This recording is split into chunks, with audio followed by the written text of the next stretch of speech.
बिस्मिल्लाहिर्रहमानिर्रहीम।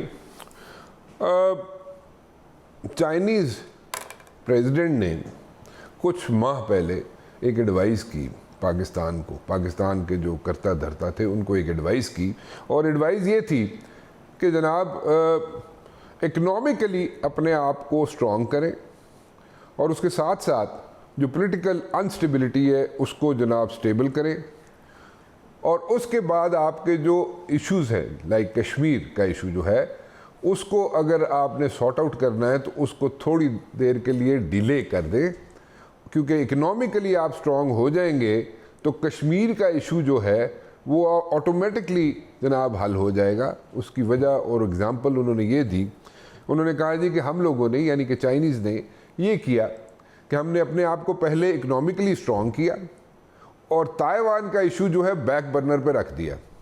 तो जब हमने ताइवान का इशू बैक बर्नर पे रख दिया, इकनॉमिकली हम लोग स्ट्रॉन्ग हो गए, तो उसके बाद हमने ताइवान के इशू को जनाब फिर से उजागर किया, and then you can see what happen now. बड़ी अच्छी एग्जांपल है कि इकनॉमिकली अपने आप को स्ट्रॉन्ग कर लें आप तो बहुत बेहतर है। इसी तरह एक और एग्ज़ाम्पल मैं दे सकता हूँ कि कैनेडियंस और अमेरिकन्स किसी ज़माने में कोई अच्छे ताल्लुकात नहीं थे इनके, लेकिन आज कोलोराडो स्प्रिंग्स में एक स्टेट है कोलोराडो स्प्रिंग्स अमेरिका के अंदर, कोलोराडो स्प्रिंग्स में चेनाई माउंटेन कॉम्प्लेक्स के अंदर बैठ के कैनेडियन फोर्सेस अमेरिकन फोर्सेस दोनों जॉइंटली वहाँ पे बैठ के ऑपरेट करती हैं और वो पूरी दुनिया को वहाँ से बैठ के उस पर नज़र रखे हुए हैं। नाउ इससे अच्छी एग्जांपल और मैं क्या दे सकता हूँ कि इकनॉमिकली अपने आप को वायबल करें, इकनॉमिकली अपने आप को स्टेबल करें, अपना घर सीधा करें, और उसके बाद दुनिया जो है आपकी तरफ खुद ब खुद मुतवज्जो होगी, नंबर वन। नंबर टू, आपको लेगी भी सीरियसली। सो अगर ये सारी चीज़ें हो जाएं तो मेरे ख्याल में इससे अच्छी कोई और बात नहीं होगी। री इमेजिनिंग पाकिस्तान के बारे में आप लोग आजकल सुन रहे हैं, देख रहे हैं, और उसमें मिफ्ता इस्माइल साहब भी हैं, शाहिद खकान अब्बासी साहब भी हैं, और मुस्तफ़ा नवाज़ खोखर साहब भी हैं, और काफ़ी लोग हैं इसके अंदर जो कि एक नई सोच के साथ और रियलिटी चेक के साथ सामने आए हैं। इनका ताल्लुक़ पॉलिटिकल पार्टी से रहा है, लेकिन at the very same time सोच मुख्तलिफ है, और मैंने जैसे कि पहले कहा रियलिटी चेक जो है वो लेकर सामने आए हैं। एक मूव जो सामने आई है that is Kabul to Calcutta. Now this is a new approach, और जो एग्जांपल्स मैंने पहले दिए कैनेडियंस और अमेरिकन्स के और चाइनीज़ प्रेसिडेंट की जो एडवाइस थी अबाउट ताइवान कि इकनॉमिकली अपने आप को स्ट्रॉन्ग कर लें, उसके बाद आप लेके चलें अपने इश्यूज़ को, उनको सॉर्ट आउट करें। ये मैं नहीं कह रहा कि कश्मीर के इशू को ज़िंदा मत रखें, बिल्कुल रखें ज़िंदा आप कश्मीर के इशू को, और उसके साथ साथ जो छोटे छोटे इश्यूज़ हैं जैसे पानी का प्रॉब्लम है इंडिया के साथ, या सर क्रीक का इशू है, या और छोटे छोटे जो इश्यूज़ हैं उनको आप सॉर्ट आउट ज़रूर करें और फौरी तौर पे करें। लेकिन at the very same time जो लार्जर इश्यूज़ हैं, जो बड़े इश्यूज़ हैं, उनको अगर थोड़ी देर के लिए बैक बर्नर पे रख दिया जाए, ख़त्म ना किया जाए, बैक बर्नर पे रखने की बात हो रही है, तो इसमें कोई बुराई नहीं है। नाउ काबुल टू कलकत्ता है क्या, ये क्या इनिशिएटिव है, और इस पर ज़रूर बात करना चाहूँगा। मुस्तफ़ा नवाज़ खोखर साहब मेरे साथ मौजूद हैं, very dear friend of mine, and it's always a pleasure to have you on my show. Thank you very much ji. What exactly are you talking about Kabul to Calcutta ji, what is this? Rana भाई, एक तो हम सबको प्रॉब्लम्स का पता है कि पाकिस्तान की प्रॉब्लम्स हैं क्या, और फिर उसके बाद हमें सॉल्यूशंस जो ढूंढनी है, किसी के जहन में क्या सॉल्यूशन है, किसी के जहन में क्या सॉल्यूशन है। हमने अगर इस रीजन को उठाना है, रीजनल इंटीग्रेशन बढ़ानी है, पाकिस्तान की मईशत को तरक्की देनी है, तो उसके लिए फिर हमें एक नई सोच भी सामने लेकर आनी होगी। सोच इन क्लासिकल सेंस ये नई नहीं है, रीजनल इंटीग्रेशन की बात लोग इससे पहले भी करते रहे, लेकिन just to put it in context कि अभी आपने चीन की एग्जांपल दी, चीन और अमेरिका की ट्रेड वॉर इस वक्त पीक पे है। बिल्कुल ठीक है, लेकिन जहां पर उनकी ट्रेड वॉर चल रही है, उनकी आपस में एक तरह से एक नई कोल्ड वॉर डेवलप हो रही है, वहां पर अमेरिका और चीन एक दूसरे के सबसे बड़े ट्रेडिंग पार्टनर्स भी हैं। बिल्कुल ठीक है। भारत और चीन, इनकी हर माह इनके जो बॉर्डर्स हैं आपस में जहाँ पर मिलते हैं, वहाँ पर भारत की फौज और चीन की फौज लद्दाख में हाँ। हर चौथे रोज इनकी वहाँ पर फिजिकल फिस्ट फाइट या क्लब्स के साथ ऊपर कीलें लगाई हुई, तो आपस में गुथम गुथा हो रही होती हैं, डंडा सोटा। लेकिन साथ आप उनकी ट्रेड देख लें कि ट्रेड कहाँ पर है। और हमारे रीसेंट हिस्ट्री में एग्जांपल्स मौजूद हैं दुनिया में। यूरोपियन यूनियन की एक एग्जांपल आपके सामने मौजूद है कि यूरोप कितना हमेशा क्राइसिस का शिकार रहा। वर्ल्ड वॉर्स वहाँ पर हुई, लड़ी गई, 2 जंगें लड़ी गई, और उसके बाद वो इस नतीजे पे पहुंचे कि नहीं, हमारे जो डिफरेंसेस हैं उन डिफरेंसेस को हमने एक साइड पे रखना है और साथ अपनी रीजनल इंटीग्रेशन और ट्रेड को आगे बढ़ाना है। बिल्कुल ठीक। और आज वहाँ पर आप देख लीजिए कि वहाँ पर जो स्टैंडर्ड ऑफ लिविंग है, जो इकोनॉमिक बेनिफिट्स हैं, वो वहाँ के यूरोप के सिटीजन्स को किस तरह मिले EU के बनने के बाद। Agreed. अब Germany I'm sorry I'm cutting you over here, लेकिन 98% ट्रेड है यूरोपियन कंट्रीज की आपस में, और हमारी इंडिया के साथ या बाकी नेबरिंग कंट्रीज है 2% है। 2% है। तो इस कॉन्टेक्स्ट के साथ अब हमने अगर इस रीजन को उठाना है, हमारे मुल्क के अंदर कोई फॉरेन डायरेक्ट इन्वेस्टमेंट करने के लिए तैयार नहीं। जिस किसी ने भी यहाँ पर फॉरेन डायरेक्ट इन्वेस्टमेंट की, हमने उसकी चीखें निकलवा दी। ठीक है। रिकोटेक की एग्जांपल आपके सामने मौजूद है, कारके की एग्जांपल आपके सामने मौजूद है। जुडिशल एक्टिविज्म के नाम पर जो हमने इंटरनेशनल इन्वेस्टर्स के साथ किया, आज पाकिस्तान में कोई पैसे लगाने के लिए तैयार नहीं। फिर यहाँ पर टेररिज्म का एक बहुत बड़ा प्रॉब्लम है। टेररिज्म की वजह से कोई यहाँ पर पाकिस्तान के अंदर इन्वेस्टमेंट के लिए तैयार नहीं है करने के लिए, और ना ही यहाँ पर कोई आपका जो बिजनेसमैन है वो यहाँ पर आकर कंफर्टेबल। पूछना चाहता हूँ मैं आपसे, टेररिज्म जो है that is a very serious issue which we are facing right now, even right now. बड़े अरसे से हम फेस कर रहे हैं, लेकिन अभी भी उसकी ग्रेविटी जो है वो बहुत ज़्यादा है, वो बहुत ज़्यादा, लेकिन हम लोग उसको डिस्कस नहीं कर रहे। And the people I mean the people who are sitting in the corridors of power और द पॉलिटिशियंस, मेजॉरिटी ऑफ सारे जो हैं वो नहीं समझ पा रहे। कुछ लोग हैं जो समझते हैं इस चीज़ को, लेकिन कुछ लोग नहीं समझ पा रहे इस ग्रेविटी को।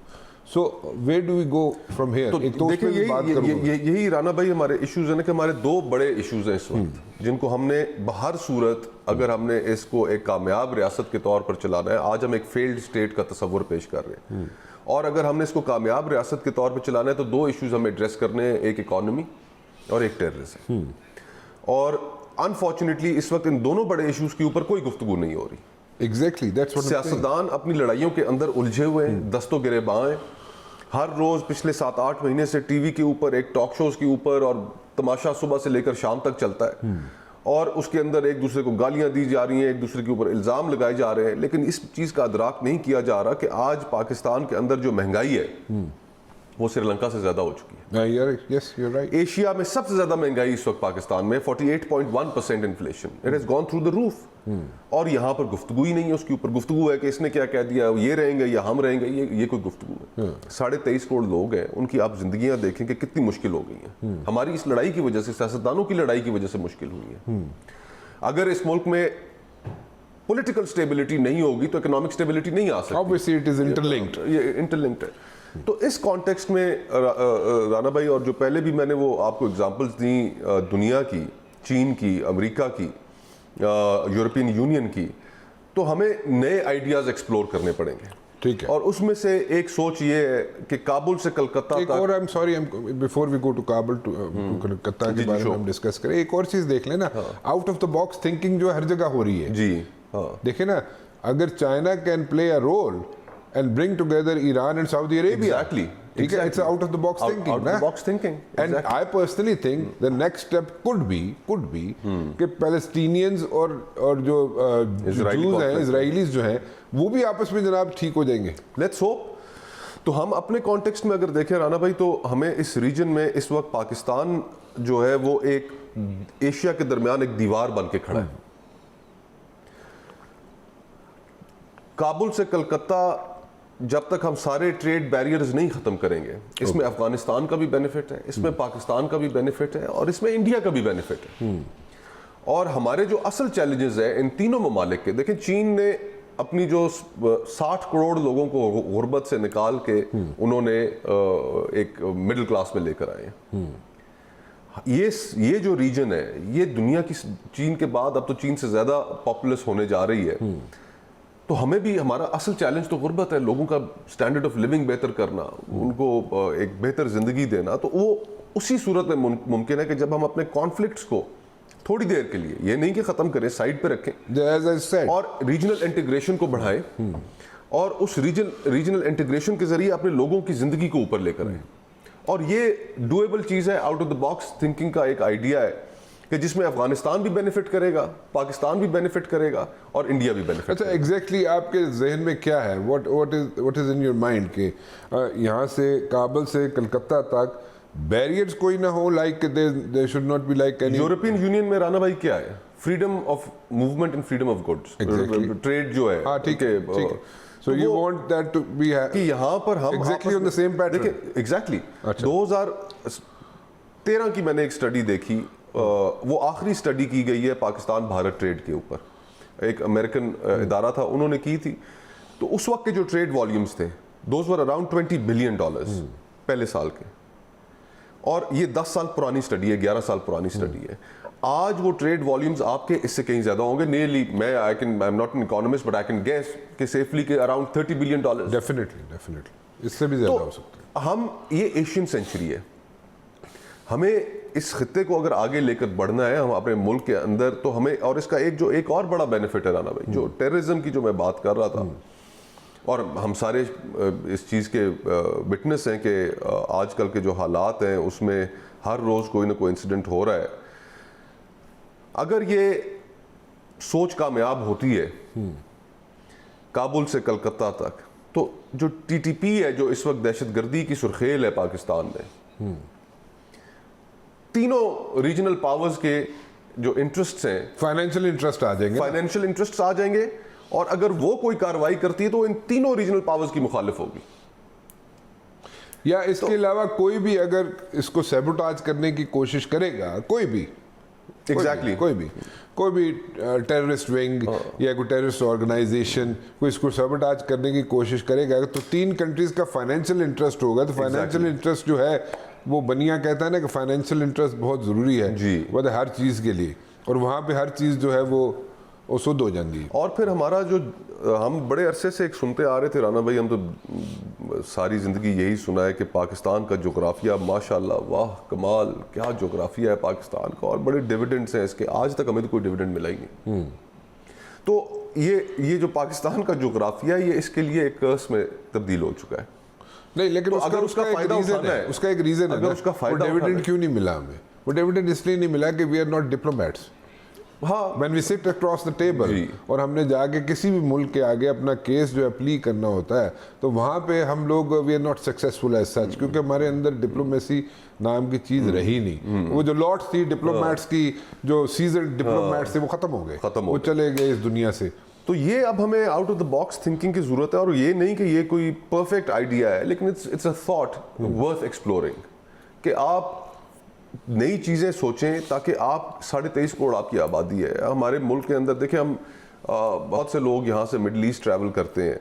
मिडल ईस्ट के जो अब ममालिक हैं, छोटे छोटे ममालिक हैं, सहरा हैं, और उन्होंने किस तरह ट्रेड का अपने आप को हब बना लिया है। अब आप दुबई देख लें, दुबई 2 मिलियन उनकी या 3 मिलियन उनकी अपनी पॉपुलेशन है, बाकी सारी पॉपुलेशन जो है वो बाहर के लोगों की। आज से 30 साल पहले अगर ट्रांजिट मिलता था दुबई का, अगर अमेरिका जाते हुए या किसी और मुल्क में जाते हुए, तो अगर कोई कहता था ट्रैवल एजेंट के जनाब दुबई आपको ट्रांजिट दिया जाएगा या 2 दिन का स्टे दिया जाता, people used to avoid it. Exactly. लेकिन आज you are looking for it.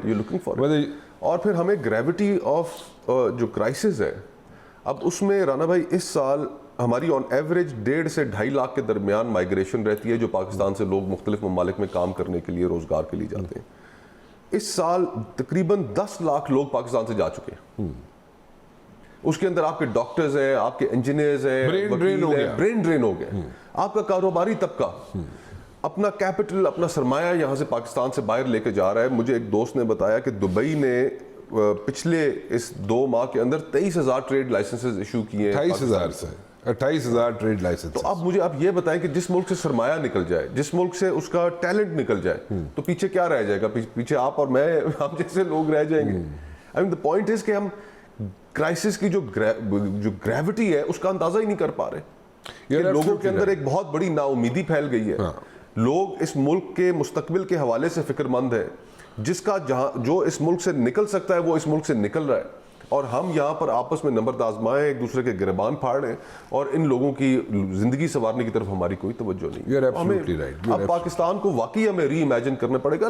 Logically ये हम जो गलतियां करते आ रहे हैं, अब उनका एक लॉजिकल एंड आ गया। सो नई सोच, नई थिंकिंग के साथ ही हम पाकिस्तान को जब तक री इन्वेंट नहीं करेंगे, री इमेजिन नहीं करेंगे, तो हम सर्वाइव नहीं कर सकते। I agree with you 100%. Enough is enough. But you're right. Enough is enough. इस पे ना डिटेल में मैं बात करना चाहूँगा कि इसको प्रैक्टिकली कैसे पॉसिबल बनाया जा सकता है, प्रैक्टिकली ऑन ग्राउंड कैसे पॉसिबल हो सकता है, इस पे बात करूँगा। एक ब्रेक ले लो, एक ब्रेक के बाद। Out of the box thinking की ज़रूरत है, और नए एवेन्यूज़ भी तलाश करने की ज़रूरत है, और प्रैक्टिकली चीज़ों को कैसे पॉसिबल बनाया जा सकता है। When it comes to like Kabul to Calcutta, एक सोच है, प्रैक्टिकली कैसे पॉसिबल है। प्रैक्टिकली तो इसीलिए एयर रूट, सी रूट, नई ट्रेड आप जो अवेलेबल एवेन्यूज हैं उनके जरिए करें, कोई रिस्ट्रिक्शंस नहीं है। अच्छा, if it makes economic sense कि आप यहाँ से बाय रोड करें तो वो करें, अगर आप इट मेक्स सेंस कि आप इसको बाय एयर करें तो बाय एयर करें। मतलब बने के फाइनेंशियली वायबल कैसे हो वो तो बिजनेसमैन जो है, जो कारोबारी तबका है, वो तो अपना रास्ता खुद निकाल लेता है। ठीक है, फिर उसमें हमें कोई उसको गाइड करने की। अच्छा, ये लिमिटेड ट्रेड शुरू कर दी जाए शुरू से, मेरा एक कंसर्न है कि to make it possible and long run में ये चलती रहे सारी चीज़ें। डोंट यू थिंक कि इनिशियली एक लिमिटेड ट्रेड का सिलसिला शुरू किया जाए तीनों ममालिक के दरमियान, तो वो ज़्यादा बेहतर है, या बिल्कुल ओपन कर 2013 में जी हम तकरीबन करीब आ चुके थे, जो पाकिस्तान और भारत के दरमियान नेगेटिव लिस्ट थी उसको कंप्लीटली अबॉलिश करने के करीब आ गए थे। और फिर उसके बाद हालात ख़राब हुए और फिर हम किसी और जानिब चल पड़े। अगर आप इसमें कंफर्टेबल हैं कि आप पहले लिमिटेड तरीके से शुरू करके फिर उसको बढ़ाना चाहते हैं, भले उस तरह कर लें, ठीक।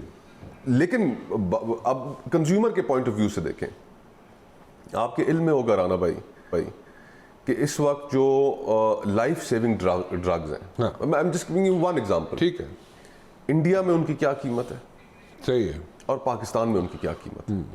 पाकिस्तान में जो फार्मास्यूटिकल कंपनीज हैं, वो फार्मास्यूटिकल कंपनीज उसी दवाई की जो इंडिया से हमें फर्ज करें 10 रुपए की मिलती है, यहां पर वो 500 रुपए चार्ज कर रहे हैं। तो आपने लोगों का बेनिफिट भी तो देखना है, या आपने सिर्फ चंद इंडस्ट्रीज को इस तरह उनके गिर्द एक वॉल खड़ी करके रखनी है कि वो लोगों को फ्लीस करते जाएं। तो इसमें इसके बहुत डिविडेंड्स हैं। और फिर इवेंचुअली देखें, इंडिया एक बहुत बड़ी इकोनॉमी है, उनकी एनर्जी नीड्स बहुत बड़ी है। उनकी एनर्जी नीड्स अगर हम ये सेंट्रल एशिया के साथ कनेक्टिविटी दे दें, और ये बड़ा पुराना आइडिया है कि अब फिर हम अपना वो जो स्ट्रेटेजिक एज है, जो एडवांटेज है, वो हम फिर लूज करते जाएंगे। जब ऑल्टरनेट एवेन्यूज वो तलाश कर लेंगे तो वो आपकी तरफ क्यों आएंगे? ईरान आपके साथ है। Timing is like very important. मेरे ख्याल से तो we already run out of time. We are already run out. तो आप एग्जांपल ये तो नहीं देना चाह रहे कि अगर हम गवादर पोर्ट की बात करें तो at the very same time the Chinese I would say कि वो दूसरी एवेन्यूज भी तलाश कर रहे हैं, लाइक चाबहार जी, चाबहार में तो वो एवेन्यू तलाश कर सकते हैं, कर रहे हैं, इन्वेस्टमेंट की हुई है चाइना में, चाइना ने ईरान के अंदर। जी राना भाई, हमने अपनी फॉरेन पॉलिसी, एक और एग्जांपल कोट करता हूँ आपको, कि हमने और जो मिडल ईस्टर्न फॉरेन पॉलिसी है हमारी, हमने वो सऊदी अरेबिया के साथ पैक की हुई है। जिधर सऊदी अरब जाएगा उधर हम पीछे पीछे चल पड़ेंगे।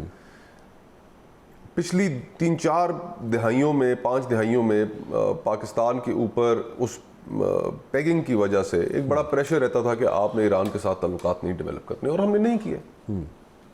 और नेचुरली सो कि हम उनके साथ इतना डीपली पैग हुए हुए थे, और जब मौका आया उन्होंने अपने ताल्लुकात सीधे कर लिए।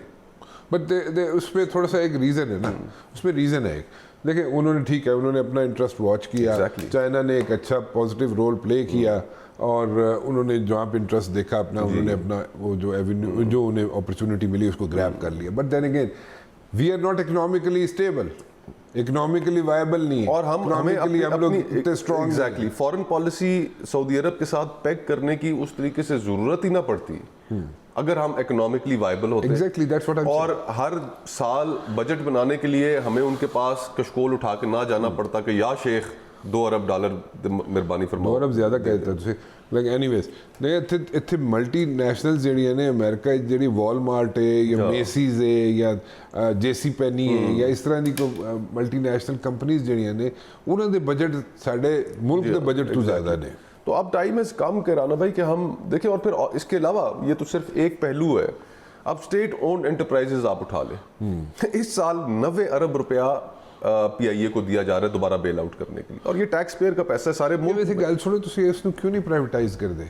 मैं यही तो कह रहा हूँ, सिर्फ PIA नहीं, रेलवे है, स्टील मिल है, जितनी लॉस मेकिंग एंटरप्राइजेज हैं अब उनको हम सब मिलके पूरा, अगर माचिस की डब्बी के ऊपर भी कोई टैक्स है तो वो अवाम का पैसा है जो सीधा जा रहा है इन ऑर्गेनाइजेशंस को चलाने में। आपके सामने एग्जांपल्स मौजूद हैं कि जो प्राइवेट एंटरप्राइजेज आए हैं मैदान में, उन्होंने दे परफॉर्मिंग वेल। फ्लाई जिना आ गई, एयर ब्लू आ गई, एयर सियाल आ गई, एक आध और एयरलाइन आ गई, दे डूइंग वेल। लेकिन और हम कि बार बार कि जी अब PIA बेहतर हो जाएगी, अब PIA बेहतर हो जाएगी। एयर इंडिया प्राइवेटाइज हुई और जिन्होंने ली तारीख का, उन्होंने सबसे बड़ा ऑर्डर प्लेस किया है 400 जहाज़ों का, 400 से ज़्यादा जहाज़ों का। और दोनों कंपनीज, दुनिया की जो दो बड़ी कंपनीज हैं एविएशन में, एयरबस और बोइंग, एक अमेरिकन है एक यूरोपियन है, दोनों को 200 जहाज़ों के ऑर्डर उन्होंने प्लेस किया। अब उस इकोनॉमिक इन्फ्लुएंस का हम कोई मुकाबला कर सकते हैं? तो हमें बड़े क्लेवरली अपनी स्पेस बनानी पड़ेगी। वॉर के डायनामिक्स भी चेंज हो चुके हैं ना, वो उसको हमें समझना चाहिए था आज से 30 साल पहले, 40 साल पहले, कि अब वो वॉर नहीं रही। अब वो वॉर नहीं रही कि इधर जहाज आएंगे और इधर जनाब टैंक निकलेंगे और गोलियां चलेंगी और तोपें चलेंगी, वो वाला काम तो खत्म हो गया। अब तो इकोनॉमिक वॉर्स है। एग्जैक्टली तो इकोनॉमिक वॉर को कैटर करने के लिए, काउंटर करने के लिए हमें मेरे ख्याल में 25-30 साल पहले सोचना चाहिए था अभी। अच्छा, फिर एक और चीज़ है, अच्छा, अब देखें ना राना भाई, अब जो अमेरिका और चाइनीज़ की जो ट्रेड वॉर है उसमें अब जो यूरोपियन और अमेरिकन मैन्युफैक्चरिंग है which took mostly for the last couple of decades which took place in China, वो आप उसको वहाँ से ट्रेड वॉर की वजह से शिफ्ट करना चाह रहे हैं। अब उनकी आइडियल डेस्टिनेशन क्या बनती जा रही है? इंडिया। आईफोन अगर अपनी मैन्युफैक्चरिंग लेके जा रहा है, इंडिया लेके जा रहा है। क्यों? क्योंकि हमारे यहाँ तो टैलेंट ही नहीं है, हम उसको एक्सप्लोर। और टेररिज्म में बम धमाके रोज हो रहे हैं, खबरें, लड़ाइयाँ पड़ी हुई हैं, यहाँ पे कौन आएगा? तो हमें अब हम किसी भी तरह का कोई भी एडवांटेज अपने मुल्क के लिए नहीं ले पा रहे। 64% आबादी इस मुल्क की नौजवानों की आबादी है। उनका जो तालीम का एक्सेस है, एक तो वो भी ठीक नहीं, और जो तालीम उनको मिल रही है वो भी ठीक तालीम उनको नहीं मिल रही, उनको कंपेटिटिव नहीं बना रही। 25 लाख नौजवान आपके इस मुल्क में हर साल जॉब मार्केट में ऐड हो रहा है। There are no jobs, there is no economic activity. तो वो सिस्टम जो है, as far as education is concerned, you're right, and I personally think education के लिए तो आप पाकिस्तान के अंदर डिग्रियां बांट रहे हैं। अब राना भाई, हम एजुकेशन ऐसा सच नहीं दे रहे, डिग्रियां दे रहे हैं। आप किसी एक चीज को भी उठा लें ना, आप जुडिशरी उठा लें। अब जो इस मुल्क के अंदर इंसाफ फराहम करने वाला अदारा कोलैप्स हुआ पड़ा है। आज आप एक दीवानी मुकदमा फाइल करें तो आपको 30 साल लग जाएंगे इंसाफ लेने में। हाँ, बिल्कुल ठीक कह रहे हैं। तो अब कोई चीज ठीक नहीं है, ब्यूरोक्रेसी आपकी ठीक नहीं है। I mean old age colonial model आज जनरलाइज्ड ब्यूरोक्रेसी की कुतुक बनती है कि एक साहब आज मिनिस्टर ऑफ सेक्रेटरी एग्रीकल्चर है, कल को उनको आप सेक्रेटरी IT बना देते हैं, और फिर अगले दिन उन्हें सेक्रेटरी फाइनेंस बना देते हैं। ये कोई तरीका है? इस तरह कोई, ये स्पेशलाइज्ड फील्ड्स हैं। आपने तो जो हर चीज़ को यहाँ पे हम लोगों को, यानी कि लेट मी पुट इट, जैसे हम लोगों को गिनी पिग्स बनाया हुआ, आपने गिनी पिग्स लाइक लेबोरेटरी बनाया हुआ, एक्सपेरिमेंट्स करते जाओ साढ़े तक। हाँ, और उसमें एक्सपेरिमेंट्स भी, और फिर एक राना भाई 2-3 दहाइयों में इस अफगान वॉर की वजह से इजी डॉलर्स कमिंग इन, तो आपको ज़रूरत ही नहीं थी, आपने महसूस ही नहीं किया कि यार कि हम कोई और एवेन्यू भी एक्सप्लोर करें। आपने कहा चलो डॉलर आ रहे हैं, IMF को कोई नहीं, हम अमेरिका को कहेंगे बात मनवा लेंगे, हम मनवाते रहे IMF से बातें, और बस चलाते रहे आप इसी तरह। अब आके आपको एकदम अफगानिस्तान वाली दुकान बंद हुई है तो अब आप हैरान परेशान खड़े हैं कि उनकी करिए। अब किधर जाए? But do you see this happening? If we don't do it तो उसकी that's क्या obvious. वो क्या That's है? obvious. तो हम एक टिपिंग पॉइंट पे, और इस टिपिंग पॉइंट में सॉरी टू से मुझे नहीं लगता इमरान खान साहब बहुत पॉपुलर है, लेकिन कोई प्लान नजर नहीं आता। नहीं, इस मरियम plan नवाज साहबा उनको बड़ा अपोज करती हैं। मुस्लिम लीग नून की वो प्रॉब्ली ट्रांजिशन के बाद एक नई वो होंगी। I have never heard her से anything about having a plan to fix Pakistan. वैसे इस पे तो मैं बात कर लूँ, एक ब्रेक ले लूँ। हाँ। इस पे बात करते हैं जो पॉलिटिकल साइड पे जो कुनाज हैं या फ्लॉज हैं, उनके ऊपर लिड रखी जा सकती है। वे फॉरवर्ड किसी पॉलिटिकल पार्टी के पास है नहीं है, इस पे डिटेल बात कर लेते हैं एक ब्रेक के बाद।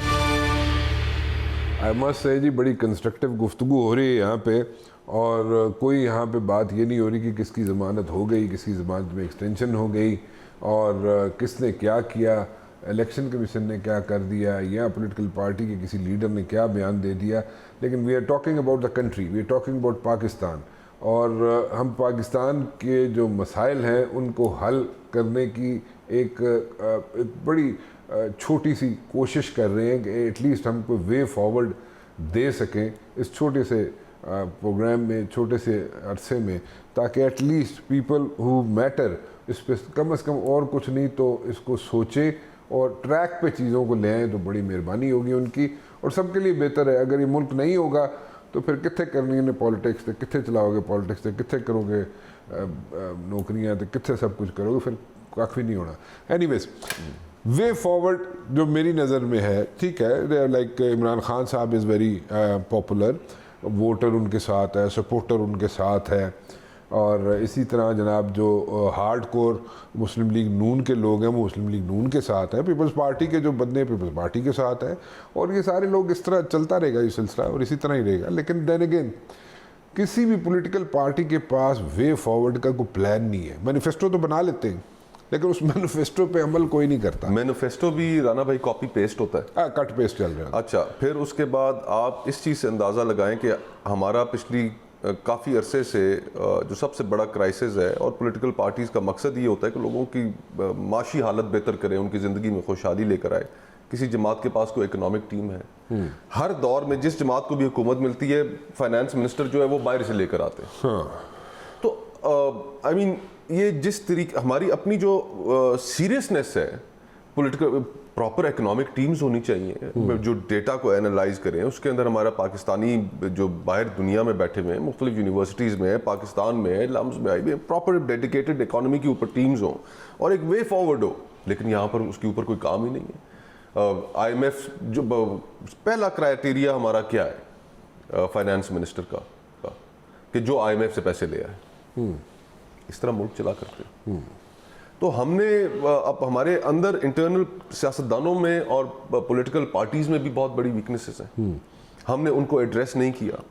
और आज सूरत हाल इस नहज पे पहुंच गई है राना भाई कि sadly we have no time left. हमें रेडिकल सर्जरी करनी पड़ेगी। अगर हम radical, are the people of Pakistan ready for this radical surgery? Pakistan के लोगों को जिस तरह की ये हमारी अवाम है, इनको सिर्फ नजर आ जाए कि यार कोई बंदा क्रेडिबल है और वो एक क्रेडिबल तरीके से ये चीजें करके हमारी जिंदगी बेहतर करना चाहता है, तो लोग उसके साथ खड़े हो जाएंगे। इन पाकिस्तान के लोगों ने कब इन्होंने सही फैसला नहीं किया, आप उनको फैसला करने का वो मौका ही नहीं देते। यहाँ पर आज पाकिस्तान में कोई वज़ीर आज़म अपनी मुद्दत पूरी नहीं कर सका। There has to be a reason for it. लोगों ने तो हमेशा ठीक फैसला किया, उस मौके की मुनासबत के मुताबिक जो फैसले हो सकते थे लोगों ने ठीक किए। तो मुझे बिल्कुल इसमें कोई शक नहीं है कि साफ नीयत के साथ कोई आदमी खड़ा होकर इस मुल्क की चीजें ठीक करने की कोशिश करेगा, लोग उसके साथ खड़े हो जाएंगे। So you have optimistic approach, right? हाँ, ऑप्टिमिस्टिक अप्रोच इस हद तक है, लेकिन साथ ही साथ एक आप समझ लें कि मायूसी भी है कि हम अभी तक इदराक नहीं कर पा रहे कि सूरत हाल कितनी ख़राब हो चुकी है। Do you think that parliamentary form of system या पार्लियामेंट्री फॉर्म ऑफ सिस्टम या प्रेसिडेंशियल फॉर्म ऑफ सिस्टम या कोई भी सिस्टम जो है वो कौन सा सिस्टम इस मुल्क में होना चाहिए जो कि वाकई इन ट्रू स्पिरिट यहाँ पे लोगों को डिलीवर कर सके? राणा भाई, हमारी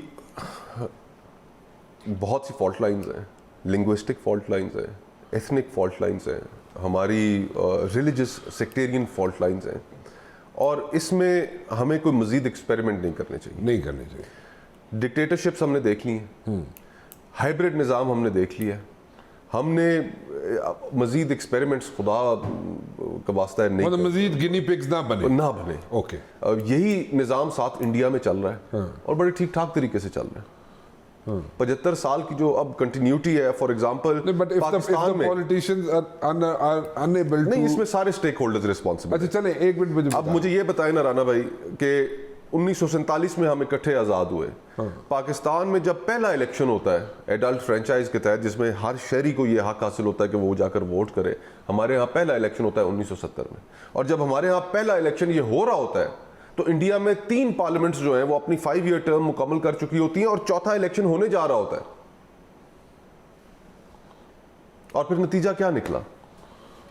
हमारे यहाँ पहला इलेक्शन आज़ादी के बाद 1970 में हुआ ना, तो हम उसका नतीजा फिर ये निकला कि बांग्लादेश जो था वो हमसे अलग हुआ, साने मशरकी पाकिस्तान हुआ। हमने यहाँ पर बानिए पाकिस्तान की जो बहन थी उनको हमने गद्दारे वतन ठहराया।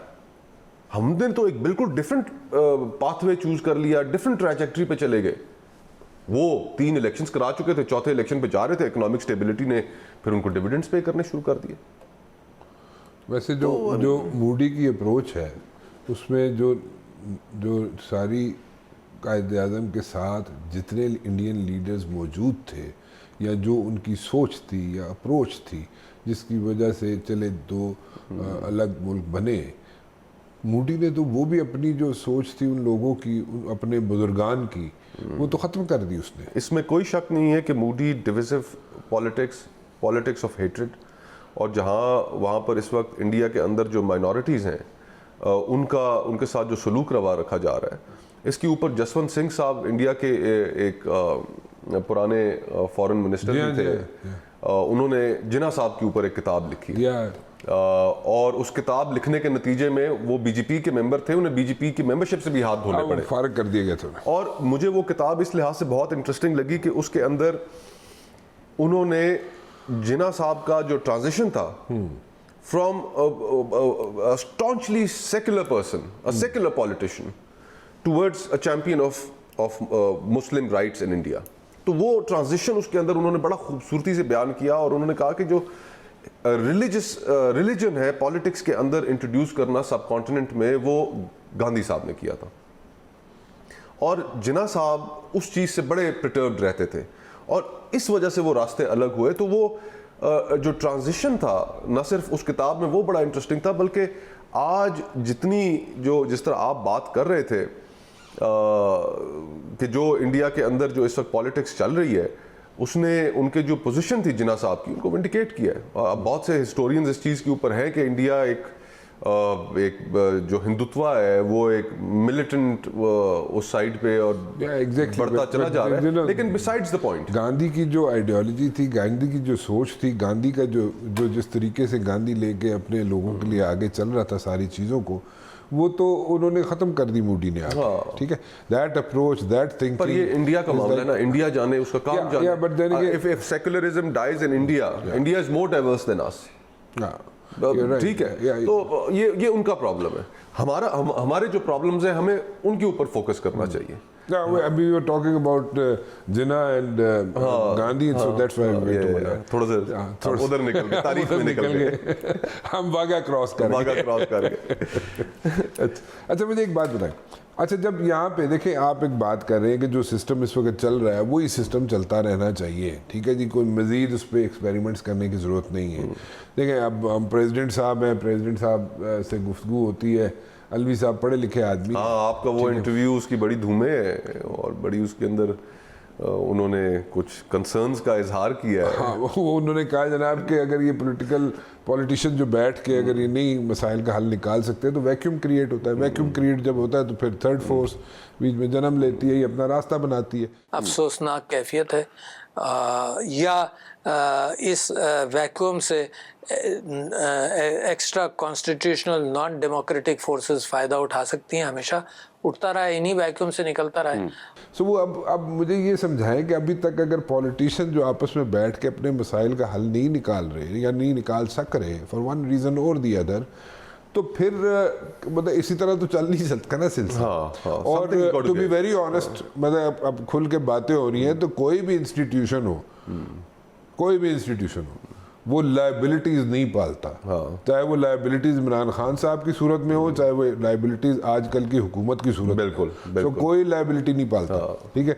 सो अगर लाइबिलिटीज भी नहीं पालते और जनाब फिर उसके बाद जनाब ये पॉलिटिशियन मसाइल का हल भी ना निकाल सकें और फिर वैक्यूम क्रिएट होता जाए अगर, तो फिर अगर उसमें थर्ड फोर्स या कोई अनकॉन्स्टिट्यूशनल यहाँ पे स्टेप ले लिया जाए, तो फिर it'll further add to the chaos, but उसका स्टेबलाइजिंग इफेक्ट नहीं होगा। तो अभी वो कैसे वैसे stable हो रहा है? दो चिड़ियां थी ना, वो दरख्त पे बैठी लड़ रही थी और लड़ते लड़ते धड़ाम से नीचे गिरी। करीब एक बिल्ली बैठी देख रही थी, अचानक उसने झपट्टा मारा, दोनों को खा गई। मुंह पे हाथ फेर के कहती है शुक्र है मैं आ गई, वरना ये दोनों लड़ लड़ के मर जाते। तो लेकिन जो इस वक्त पाकिस्तान की इंटरनेशनल आइसोलेशन है, उस इंटरनेशनल आइसोलेशन में जो हमारी इकोनॉमिक कंडीशंस हैं, और ऑब्वियसली सैंक्शंस विल फॉलो, तो वो saying that sanctions will follow, of course. और no, this is एक रुक जाए ब्रेक लगाए। सैंक्शंस क्यों लगेंगी? देखें आपका जीएसपी प्लस, हाँ अच्छा ओके, आप क्या समझते हैं कि आपका जीएसपी प्लस कंटिन्यू रहेगा? ठीक, उठा के वो बाहर फेंकेंगे। अच्छा, फिर जो इस वक्त आपकी जो जिनको आप पेरिफ्रीज कहते हैं, वहाँ पर इस वक्त जो मिलिटेंट मूवमेंट्स हैं, जो प्रॉब्लम्स हैं, they've got too much on their plate।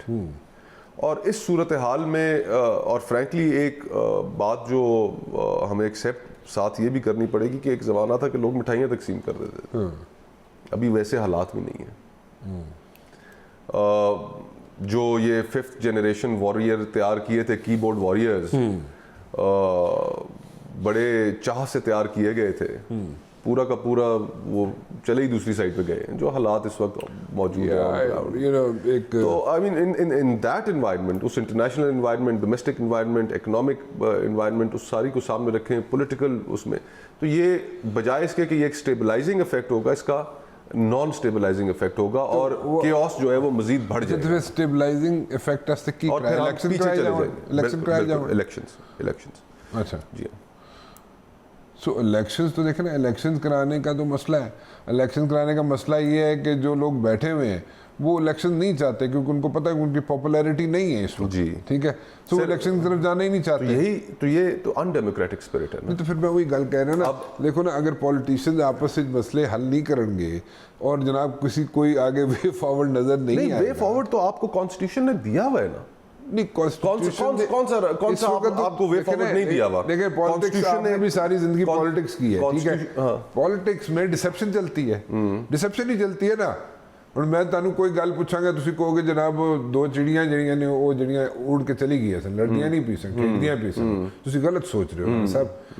वो डिसेप्शन है ना। मैं जस्ट गिविंग अ वेग एग्जांपल, स्टूपिड किस्म की एक बात है, लेकिन देन अगेन तो आप डिसेप्शन चलाते हैं ना, जो एक्चुअल इश्यूज होते हैं उनसे टेंशन डाइवर्ट करने की डिसेप्शन चलाते हैं। देखिए ना, अभी आप इलेक्शन कराना नहीं चाहते क्योंकि इस वक्त जो पार्टीज बैठी हुई हैं उनकी पॉपुलैरिटी नहीं है। इस वक्त जो आप अभी वो नए चक्कर में चल पड़ते हैं कि जनाब पार्लियामेंट ज़्यादा स्ट्रांग है, जुडिशरी ज़्यादा स्ट्रांग नहीं है। सो एक नया चक्कर चल पड़ा है। देखिए ना, इलेक्शंस क्यों नहीं हम कराना चाह रहे? एक तो पॉलिटिकल पार्टीज हैं, और फिर मुक्तदरा भी, कि अगर इमरान खान इस वक्त जो नजर आ रहा है, इलेक्शंस होंगे तो इमरान खान जीत जाएगा, तो इसका रास्ता रोको, वो किसी को काबिल कबूल नहीं है। इलेक्शंस तो इस वजह से नहीं हो रहे ना। नहीं, एक और भी रीजन है ना कि अगर इमरान खान आ जाएगा, पता कि जो सोचा जा रहा है वो ये है कि अगर इमरान खान आ गया तो इमरान खान आके तो सारों को जनाब वो टिट फॉर टैट होने। राइटली सो, ये बिल्कुल लेजिटिमेट फियर है।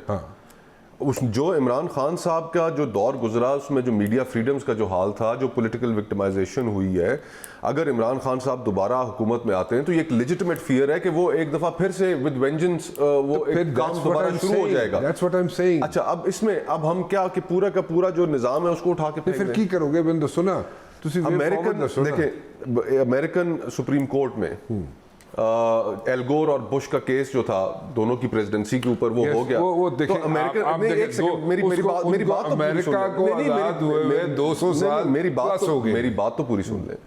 तो बड़ा फेमस एक रिमार्क था गालिबन अमेरिकन सुप्रीम कोर्ट के चीफ जस्टिस का, और उनका people must suffer the consequences of their elected choices. हम कौन होते हैं बीच में इंटरवीन करने वाले?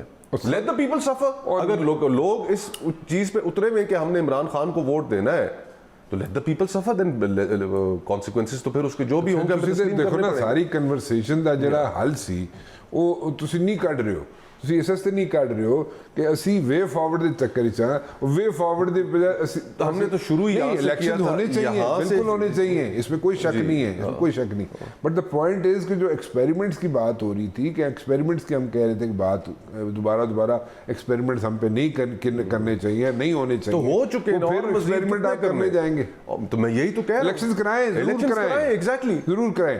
Elections ही हाल है। कन्वर्सेशन जो हमारी डिबेट चल रही है, फिर उसमें तो हम बैक टू स्क्वायर वन नहीं जाएंगे। नहीं, हम बैक टू स्क्वायर वन इसलिए नहीं जाते कि हमने जिस तरह प्रोग्राम के पहले हिस्से में हमने गुफ्तगू का आगाज इस चीज से किया था कि जो पॉलिटिकल इंस्टेबिलिटी है वो कॉज करती है economic instability.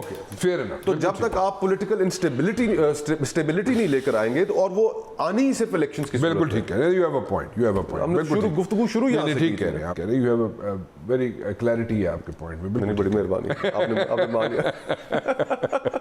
It's always a pleasure to have you on the show ji. बहुत बहुत शुक्रिया। शुक्रिया। फिलहाल राना मुबशिर को इजाजत दीजिए जी, अल्लाह हाफिज़।